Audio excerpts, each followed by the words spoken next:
Halo Sobat Biba, saya kembali lagi dalam konten di kanal YouTube Bicara Bahasa. Pada bulan Oktober tahun ini, bangsa Indonesia merayakan Bulan Bahasa dan Sastra 2022 dengan tema Bangkit Bersama. Sehubungan dengan pergelaran tersebut, ada baiknya kita mengetahui tentang perkembangan kosakata bahasa Indonesia. Hingga saat ini, kosakata baku dalam bahasa Indonesia yang dimuat dalam Kamus Besar Bahasa Indonesia atau KBBI berjumlah total lebih dari 116.700 entry. Penambahan entry itu antara lain berupa kata serapan yang berasal dari berbagai bahasa asing, misalnya bahasa Inggris, Belanda, Arab, Mandarin, dan Korea.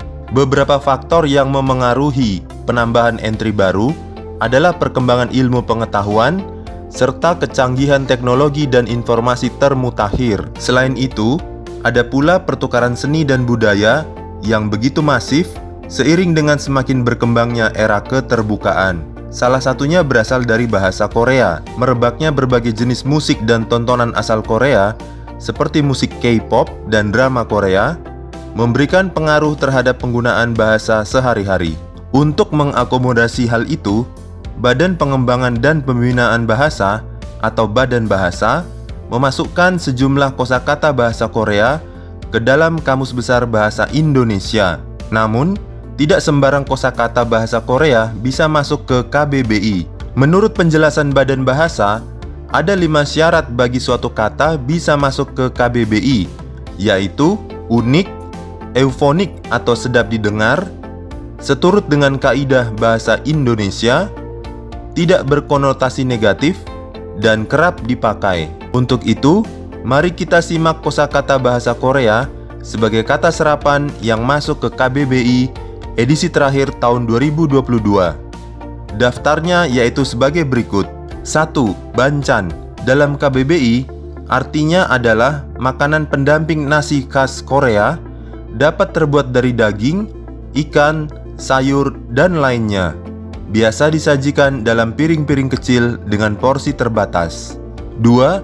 Bibimbap. Menurut KBBI, definisinya adalah makanan khas Korea berupa nasi, daging, sayuran, dan sebagainya, serta bumbu yang dimakan dengan mencampurkan semua bahan tersebut. Dapat dilengkapi telur mentah atau matang. 3. Bingsu. Untuk entry kata bingsu, pada definisi kedua, artinya adalah minuman berupa es yang diserut menyerupai salju dan diberikan tambahan gula, kacang tanah, buah, dan berbagai pugasan lain. 4. Bulgogi.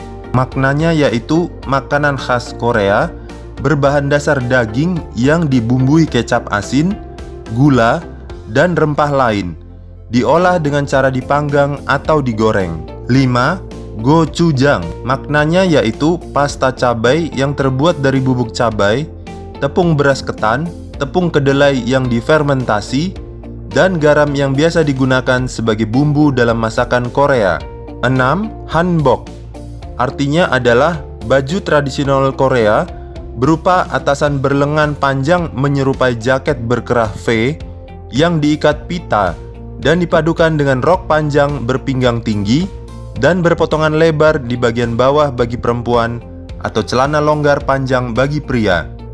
Biasa digunakan pada acara formal seperti pernikahan dan upacara kematian atau hari peringatan nasional. 7. Kimchi. Definisinya yaitu makanan khas Korea berupa acar pedas yang dibuat dari sayuran seperti kubis dan lobak yang digarami, dibumbui dengan bawang putih, cabai merah, jahe, pasta ikan teri, dan sebagainya. Kemudian difermentasikan. 8. Mandu. Di KBBI, untuk kata mandu pada definisi kedua, artinya yaitu pangsit khas Korea, biasanya menggunakan tofu. 9. Manhwa. Kata ini bermakna komik khas Korea. 10. Mukbang. Mukbang memiliki arti yaitu siaran langsung atau video yang mempertontonkan orang memakan banyak makanan untuk hiburan. Biasanya disiarkan secara daring. 11. Oppa.